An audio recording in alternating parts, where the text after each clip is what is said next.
طریقہ سیکھ سکتے ہیں۔ کشمیر میں اس وقت جو ڈوبتا ہوا سیلاب آیا ہے، 2007 کی ریسرچ کے مطابق کشمیر میں 70,000 نوجوان ایسے تھے جو ڈرگز کا شکار ہوئے تھے۔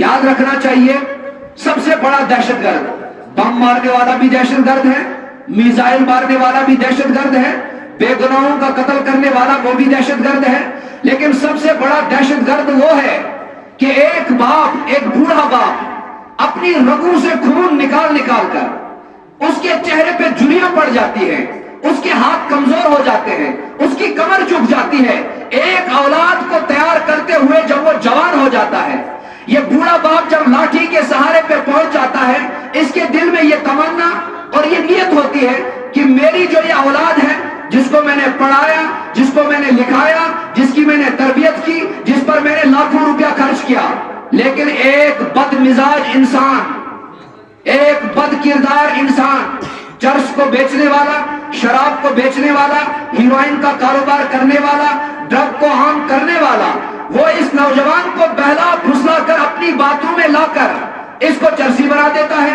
اس کو شرابی بنا دیتا ہے۔ بنیادی وجہ کیا ہے؟ قرآن سے دوری ہے۔ چرس بیچنے والا بھی قرآن سے دور ہے اور چرس پینے والا بھی قرآن سے دور ہے، ڈرگ بیچنے والا بھی قرآن سے دور ہے۔ ڈرگ بیچنے والا یہ چاہتا ہے غریبوں کے جوان لٹتے ہیں تو لٹنے دو، ان کی جوانیاں برباد ہوتی ہے تو ہونے دو، میرا کاروبار چلنا چاہیے، مجھے پیسہ آنا چاہیے۔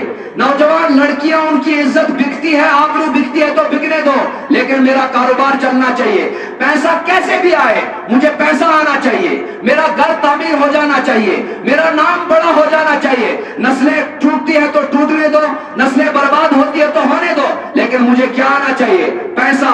حلال اور حرام کی تمیز ختم۔ بنیاد کیا ہے؟ قرآن سے دوری ہے۔ بنیاد کیا ہے؟ قرآن سے دوری ہے۔ بنیاد کیا ہے؟ نبی علیہ السلام کے دامن کو چھوڑا ہے۔ بتاؤ ہم کس چیز کو ہم لگیں گے؟ ہمارے چہرے کو کیا سجاوٹ ہے؟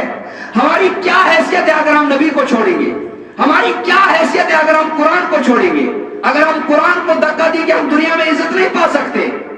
کشمیر کی جو 2007 کی میں بات کر رہا تھا اور 2024 کی ریسرچ یہ ہے کہ اب 13 لاکھ نوجوان اس ڈرگ میں ملوث ہو چکے ہیں۔ بوڑھے باپ کی تمنا ہے میں نے اولاد کو پالا ہے، بڑھاپے کا میرا سہارا بنے گی، لیکن ایک ظالم آ کر اسے چرسی بنا دیتا ہے۔ وہ بوڑھا باپ کونے میں بیٹھ کے روتا رہتا ہے اور بوڑھے آنسو، موٹے موٹے آنسو اس کے کمزور کمزور گالوں پر جب ٹپکتے ہیں، عرش ہل جاتا ہے، زمین ہل جاتی ہے، لیکن ہمیں اس چیز کی کوئی پرواہ نہیں ہے۔ بنیاد کیا ہے؟ قرآن سے دوری ہے، علماء سے دوری ہے، جنہوں نے قرآن کو سمجھا ان سے دوری ہے۔ ہمیں لگا وہ ہمارے دشمن ہیں۔ کشمیر کی میں بات کر رہا ہوں، سوپور کے علاقے میں ہمارا ایک بہت بڑا بزنس مین ہے، کروڑوں روپیہ کا اس کا بزنس ہے، ایک ہی بیٹا ہے، لیکن شریف اتنا، نیک اتنا، رحم دل اتنا۔